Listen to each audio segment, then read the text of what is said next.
یہ مجھے بتائیں کہ یہ جو آپ کا ان دنوں جو صورتحال ہے، اور خاص طور پر کیا آپ سمجھتے ہیں کہ پولیٹیکلی آپ کے جو نقطہ نظر سامنے آ رہا ہے اور جس طرح سے تحریک انصاف والے خفا ہیں آپ سے کہ آپ نے جو احوال سنایا ہے جیل کا،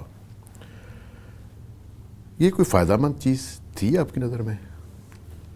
کیا تحریک انصاف والے جو کر رہے نہیں، یہ بات کرنا، اور یہ آپ کا تو فیلڈ نہیں تھا عمران خان کے بارے میں، نہیں تو فیلڈ ہے بھی نہیں. ہم نے تو ان کی جو پالیٹکس ہے اس پہ بات صرف اس صورت میں کی ہے جب کوئی ہم سے پوچھ لے. رہا تحریک انصاف کا، تحریک انصاف والے کسی سے خوش ہیں؟ مجھے بتائیں. شیر افضل مروت صاحب نے فرنٹ سے لیڈ کیا، ان کو آج وہ کیا کہتے ہیں؟ ٹھیک ہے، مجھے ایک بندہ بتائیں جس سے وہ خوش ہیں. بیرسٹر گور صاحب جو اس وقت آفیشلی ان کے چیئرمین ہیں، ان کے اوپر کیا غداری کا الزام نہیں لگاتے؟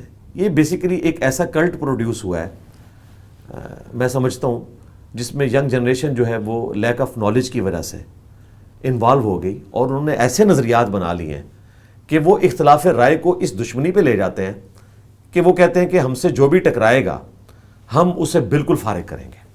تو انہوں نے میرے بارے میں یہ گمان کیا کہ میں قاسم علی شاہ ہوں یا کوئی اور ہوں. بھئی ہم نے اپنی آڈینس ارن کی ہے، اور تمہارے جو لیڈر ہیں ان کی لیگیسی جو ہے وہ پولیٹیکل لیگیسی ہے، اور وہ اس وقت تک ہے جب تک کہ وہ دنیا میں موجود ہیں. اللہ تعالیٰ ان کو زندگی دے اور خیریت سے باہر بھی آ جائیں.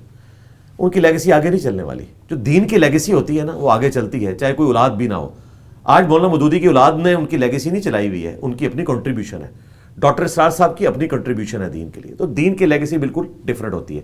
یہ پہلا موقع نہیں ہے، یہ سٹارٹ سے ایسے ہی کر رہے ہیں کہ جہاں کہ ان کو کوئی اختلاف ہوتا ہے تو یہ ایسا کرنے کی کوشش کرتے ہیں. تو ہمیں تو اس کی بالکل پرواہ نہیں ہے. رہا یہ سیاست والا معاملہ، اس میں میں تھوڑا سا آپ کو ان پٹ دے دوں. تحریک انصاف کے لوگوں کا دوہرا معیار آپ یہاں سے اندازہ لگائیں کہ جب عمران خان صاحب پرائم منسٹر تھے اور یو این او میں انہوں نے جا کے تقریر کی، اس وقت میں نے ان کے حق میں ایک ویڈیو ریکارڈ کروائی. وہ ان کے حق میں نہیں تھی. مجھے خوشی ہوئی کہ ہمارے پرائم منسٹر نے اسلام کا مقدمہ لڑا. لاکھوں لوگوں نے وہ ویڈیو دیکھی. اس وقت مجھے کسی پی ٹی آئی کے سپورٹر نے، نہ ہمارے اپنے ٹیم ممبرز میں سے نہ باہر جو بیٹھے ہوئے ہیں ان میں سے، یہ مشورہ نہیں دیا کہ آپ سیاست میں کیوں لچ فرائی کر رہے ہیں، کیونکہ ان کے مہاتما کی فیور میں بات ہو رہی تھی. اس کے بعد مہاتما صاحب کے اوپر گستاخ صحابہ کا فتویٰ لگا. میں نے فرنٹ سے لیڈ کیا کہ یہ گستاخی نہیں ہے. جو عہد کے پوائنٹ آف ویو سے، صحابہ اکرام کے پوائنٹ آف ویو سے ان کے الفاظ کے چناؤ کا فرق تھا. میں نے بتایا کہ احمد ریلوی صاحب نے قرآن کے ترجمے میں اس سے سخت لفظ استعمال کیا، نہ مرد کا لفظ استعمال کیا ہے صحابہ کے لیے. اس وقت ساری پی ٹی آئی بغلیں بجا رہی تھی. اس وقت ان کو خیال نہیں آیا کہ ایک پولیٹیکل لیڈر جو پرائم منسٹر ہے، آپ کا کیا کام ہے کہ آپ پالیٹکس میں لچ فرائی کریں. تو اس وقت ان کو یہ سمجھ آ رہی تھی کہ یہ دینی مسئلہ ڈسکس ہو رہا ہے. تو بھائی جب آپ کے لیڈر کو کنٹینر کے اوپر پیچھے سے قاسم سوری صاحب کہیں کہ حضرت مذہبی ٹچ دیں، تو کیا یہ دینی مسئلہ نہیں ہے؟ تو پھر میں بولوں گا نا کہ مذہب کو اپنے ٹچ کے لیے استعمال نہ کرو. اس وقت چونکہ ان کے خلاف بات جا رہی تھی تو ان کو وہی باتیں برا لگنا شروع ہو گئی. تو انہوں نے یہ سمجھا تھا کہ ہم ان کے فیم کے ڈر کی وجہ سے یا ان کے ٹرولنگ کی ڈر کی وجہ سے پیچھے ہٹ جائیں گے. بھئی پیچھے ہٹنا ہوگا تو آئی ایس پی آر وہ ہٹے یا کوئی سیاسی جماعت ہٹے. ہم نے کیوں پیچھے ہٹنا ہے بھائی؟ ہماری لیگیسی تو آپ کی لیگیسی بہت بڑی ہے اور ہم نے یہ ارن کی ہے، اور ہم ونریبل ہیں ان جماعتوں کے ہاتھوں جو لوگوں کو قتل کر دیتے ہیں. آپ تو برگر کھانے والے لوگوں زیادہ زیادہ گالیاں نکالو گے. تو میں نے تو ان سے ٹکر لی ہوئی ہے کہ جنہوں نے میرے اوپر 9 قاتلانہ حملے کروائے اور 10واں یہ کروایا جو سب سے بڑا، میرے سر میں گولی ماری 295C لگا کے. تو میں ان سے کوئی خائف نہیں ہوں. ہاں ان کو ہمیشہ نقصان ہوا. 2023 میں انہوں نے میرے خلاف ٹرینڈ چلایا، اللہ کا شکر ہے ہماری ویورشپ اور بڑھ گئی. 2024 میں چلایا اور ہمیں فائدہ ہوا. 2025 میں یہ کام کیا انہوں نے اور فائدہ ہوگا. اصول اور مبادی کے اوپر بات کریں، اور اگر ان کا اصول اور مبادی وقت کے ساتھ چینج ہوتا ہے، یعنی کہ یو ٹرن لیتے ہیں یہ، تو پھر ان کا تو کوئی علاج نہیں ہے. اگر اس زمانے میں وہ حلال تھی گفتگو سیاست پہ کہ جب آپ کے مہاتما کو فائدہ پہنچ رہا تھا، تو آج بھی حلال ہے. اور اگر اس وقت حرام تھی تو آج بھی حرام ہے. اور میں نے جو پہلا بیانیہ دیا 21 دسمبر 2025 کو 2 گھنٹے کی ویڈیو میں جیل کا کوئی ذکر ہی نہیں ہے. خان صاحب تو بڑی دور کی بات ہے. میں نے کہا ہم تو اپنی دعوت ڈسکس کرنے بیٹھے ہیں، تو مجھے اگر شوق ہوتا تو میں اس دن اس کو ڈسکس کرتا. میں نے آج تک اپنے پلیٹ فارم سے ان کے مہاتما صاحب کو ڈسکس بھی نہیں کیا.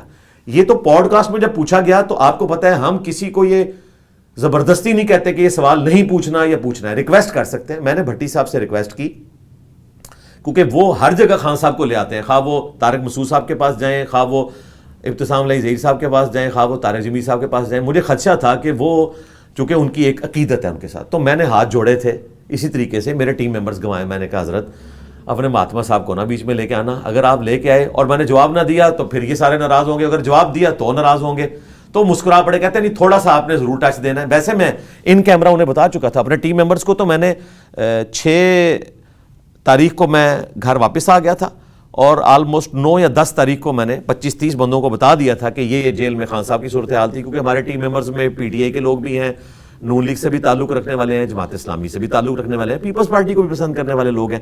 تو میں نے ایک ایکس پرائم منسٹر کے کیا حالات ہیں وہ ان کو بتائے تھے، لیکن میں نے ان کو کہا تھا کہ میں ویڈیو میں اس کو ڈسکس نہیں کروں گا. تو بھٹی صاحب نے پوچھا تو میں نے اس کو ڈسکس کیا، اور پھر اس میں خام خواہ انہوں نے مجھے مجبور کیا کہ میں ایک ایک سٹیپ طے کرتا چلا جاؤں. پھر ریحان طارق صاحب، شاہ زیب خان زادہ، میرا مقصد یہ نہیں تھا کہ میں نے کوئی ان کو ڈیفیم کرنا تھا. جو میں نے دیکھا، جو میں نے سنا اور جو میں نے سونگا، ساری چیزیں بیان کر دی. میرا سوال یہ ہے کہ جب یہ بحث شروع ہو چکی ہے اس ملک میں اور دونوں طرف کا نقطہ نظر سامنے آ رہا ہے، آپ کا ایک بہت ہی اہم نقطہ سامنے آیا ہے توبہ کا، تو کیا اس قانون کی موجودگی میں، اس کو موجود رکھتے ہوئے یہ اضافہ نہیں ہو سکتا کہ جو شخص کسی پر توہین کا جھوٹا الزام لگاتا ہے اس کو بھی وہی سزا دی جائے جو اس جرم کے تحت خدا نخواستہ ثابت ہونے کی صورت میں مجرم کو ملنی تھی؟ تو میں سمجھتا ہوں کیونکہ ہمارے سامنے جو کوائف آتے ہیں اور ہم نے جو دیکھا ہے، سیالکوٹ میں پریانتا کمار مارا گیا، مردان یونیورسٹی میں مشال خان کے ساتھ کیا ہوا، اس کے بعد ہم نے دیکھا سوات میں دیکھا ابھی 2024 میں ایک سیاح کے ساتھ، بیچارے کے ساتھ عمرکوٹ سندھ میں ہوا، کوئٹہ میں ہوا.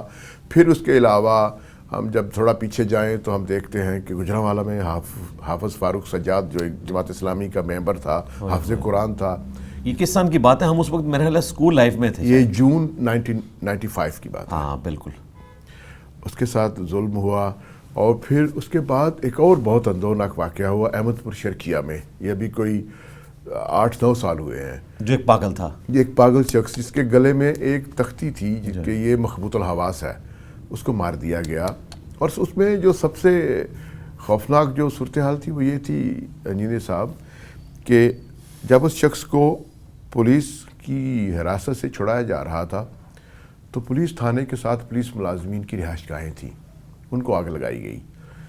ایک پولیس ملازم ایسا تھا جس کا بیان موجود ہے کہ جس کی 2 بیٹیوں کی شادی تھی اور اس نے اپنی 2 بیٹیوں کے لیے قرآن پاک کے 2 نسخے اپنے گھر میں رکھے ہوئے تھے جہیز میں دینے کے لیے. وہ جل گئے. یہ ہو رہی ہے جی اسلام کی خدمت. ایک پاگل شخص جس کو شریعت معاف کر دیتی ہے اس کو سزا دینے کے لیے ایک عقل مند اور ہوش یافتہ جو ہجوم ہے اس نے قرآن پاک کے 2 نسخے جلا دیے. کسی کو سزا نہیں ہوئی.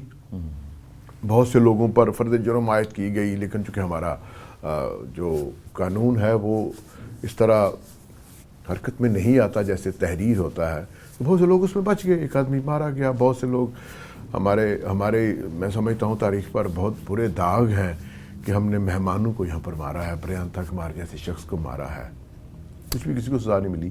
تو کیا آپ سمجھتے ہیں کہ واقعی اگر ایسے گروہوں کی، ایسے لوگوں کی آپ نے حوصلہ شکنی کرنی ہے تو ایسی سزا ہونی چاہیے کہ جو غلط الزام لگانے والا ہے اس پر صرف 182-83 کے تحت ہی مقدمہ نہ ہو اور کل اس کی ضمانت ہو جائے، اس کو بھی وہی سزا ملے؟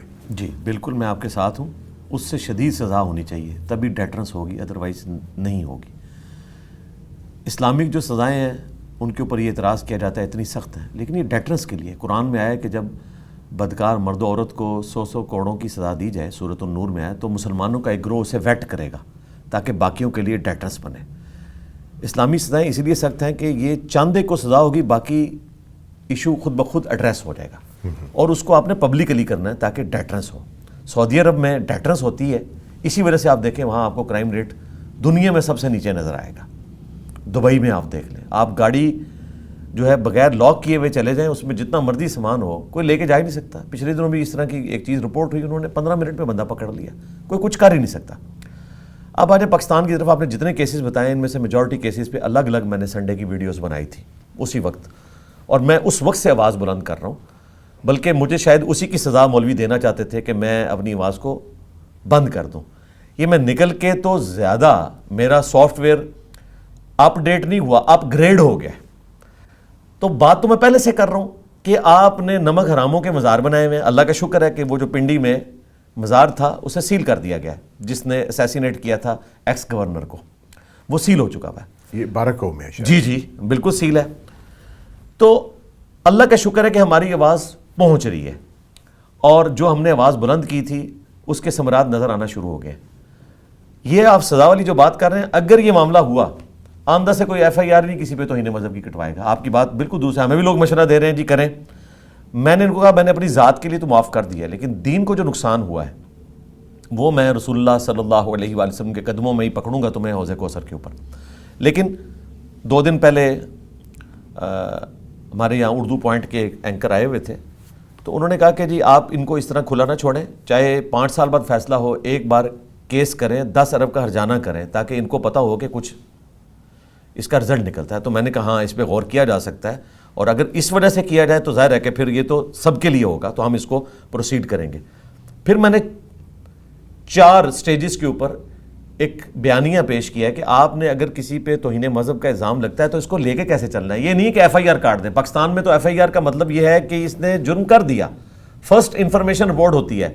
3 دن پہلے میں نے آپ کو بتایا کہ جی وہ صرف اس نے بیلٹ پیپر پھاڑا ہے جس پہ محمد لکھا ہوا تھا، انہوں نے کہا جی ہمارے دل دکھ گئے ہیں، اور دل ان کے دکھے ہیں جن کو نہ وضو کا طریقہ آتا ہے، نہ غسل کا طریقہ آتا ہے، نہ نماز پڑھنی آتی ہے، اور ان کے دل دکھے ہوئے ہیں۔ ٹھیک ہے، جو نبی علیہ السلام کا دل دکھا رہے ہیں کہ انہوں نے قرآن کبھی ترجمے سے نہیں پڑھا، انہیں قرآن کی حرمت کا خیال آ گیا۔ قرآن کے گستاخ تو یہ بھی ہیں، وقال الرسول یا رب ان قوم اتخذوا هذا القرآن مہجورا، سورۃ الفرقان کی آیت نمبر 30 ہے۔ قیامت کے دن رسول اللہ شکایت کریں گے کہ میری امت نے قرآن کو پیٹھ کے پیچھے ڈال دیا تھا۔ وہ پیٹھ کے پیچھے ڈالنا فزیکل نہیں ہے، تعلیمات کی روح گردانی۔ ہم جھوٹ بول رہے ہیں، اس سے قرآن کی توہین نہیں ہو رہی۔ ہم سود کھا رہے ہیں، اس سے قرآن کی توہین نہیں ہو رہی۔ ہم اپنے رشتہ داروں کا مال ناحق ہڑپ کر کے قرآن کے تحت دوزخی آگ پیٹ میں بھر رہے ہیں، اس سے کوئی جو ہے وہ قرآن پاک کی توہین نہیں ہو رہی۔ توہین یہ ہو رہی ہے کہ جی کسی اخبار کے اوپر کوئی چیز نکل آئی ہے، یا قرآن کا کوئی پرانا ورقہ کہیں پہ نکل آیا ہے تو وہ توہین ہو گئی ہے۔ یہ انہوں نے تماشا بنایا ہوا ہے، اس سے زیادہ کچھ بھی نہیں ہے۔ بالکل سزا ہونی چاہیے، اور وہ 4 سٹیپس یہ ہیں۔ نمبر 1، اگر کوئی اس طرح کی شکایت آتی ہے تو سب سے پہلے اس ویڈیو کو پورے کانٹیکسٹ کے ساتھ دیکھا جائے، اگر گواہ ہیں تو ان کا بھی ذرا ٹریک ریکارڈ دیکھا جائے، ویڈیو کا فرینزک کروایا جائے، اس کے بعد اس بندے کو بلایا جائے، اس سے پوچھا جائے بھی تیرے کہنے کا مطلب کیا تھا، تو نے یہ بات جو کی وہ اپنا مطلب کلیریفائی کرے، تو دیٹس آل۔ پھر بھی اگر آپ کو شک ہے تو چوتھے نمبر پہ آپ علماء کا ایک ایسا بورڈ بنائیں کہ جو ایسے علماء ہوں جن کے اوپر لوگوں کا ٹرسٹ ہے، نظر آتی کونسل والے علماء نہیں۔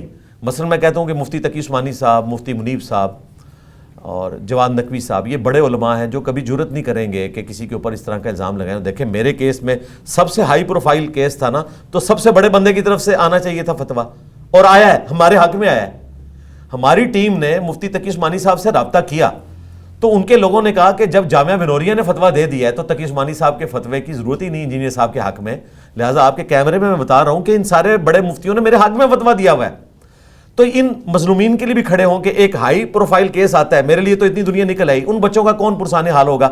میں جب اندر گیا تو ان بچوں نے یونانیمسلی مجھے کہا کہ علی بھائی آپ کو اللہ تعالیٰ نے اسی لیے یہاں بھیجا ہے کہ آپ بھی اس تکلیف سے گزریں اور آپ ہم مظلومین کی آواز بنیں، جن کی آواز سننے والا کوئی نہیں ہے۔ اور میں نے اندر ہیومن رائٹس والے 8-9 لوگ مجھے ملنے آئے تھے، تو انہوں نے کہا، پونے گھنٹے کی میٹنگ ہوئی کہ آپ باہر نکل کے کیا کریں گے۔ میں نے کہا جی میں جہاد کروں گا ان لوگوں کے خلاف جنہوں نے ہمارے بچوں کو اس طریقے سے قید کیا ہوا ہے۔ کل کو ان کے بچوں کے ساتھ بھی یہ سارا معاملہ ہو سکتا ہے۔ تو یہ 4 سٹیجز میں ہو، اور اس میں میڈیکل بورڈ بھی بیٹھے، ہو سکتا ہے ذہنی توازن ٹھیک نہ ہو۔ ہماری سپریم کورٹ کی اتنی جرت نہیں ہے کہ وہ اس کی بنیاد کے اوپر ایکویٹل کر سکے۔ پچھلے دنوں ایک کرسچن تھا، کوئی پروفیسر تھا، اس کا جو کیس میں نے اسٹڈی کیا وہ غالباً ڈان میں تھا، نیوز میں، وہ جیل کے دوران ہی مجھے پروفیسر صاحب نے کہا پڑھنے کے لیے، وہ آلموسٹ کوئی 18 سے 20 سال جیل میں کاٹ چکا ہے، اور 2015 میں، آج 2026 ہے جنوری، اس کو ڈاکٹرز نے پاگل ڈکلیئر کیا، 5 سال تک کسی نے کیس ہی نہیں سنا۔ پھر جرت دکھائی جو ہمارے تھے عطر من اللہ صاحب، اور انہوں نے بھی کوئی 3-4 سال بعد اس کیس کو لیا اور پھر الٹیمیٹلی انہوں نے اس کا ایکویٹل کیا. اندازہ کریں کہ 20 سال اس بندے کی زندگی کے آپ نے چھین لیے، اس کے گھر والوں کی، مر جاتا تو صبر آ جاتا. تو اس طرح کے بہت سارے کیسز ہیں، اور یہ اب رینیسانس کا آغاز ہو چکا ہے. ڈاکٹر صاحب میں آپ کو بتاؤں، اگر یہ اسلام کی کوئی خدمت چاہتے ہیں تو یہ ہمارے ساتھ ہم آواز بنے، اس سے پہلے کہ ہماری جین زی اور آنے والی ینگ جنریشن ریلیجن کو پاکستان سے باہر نکالے. آپ ان لوگوں کو پاکستان سے انٹلیکچولی باہر نکالیں، ان کو بھی جینے کا حق ہے، اور ان کو قانون کے دائرے میں لے کر آئیں، اس کٹہرے میں کھڑا کریں کہ جو لوگوں کی لائفز کو ونریبل کر رہے ہیں توہین مذہب کے نام کے اوپر.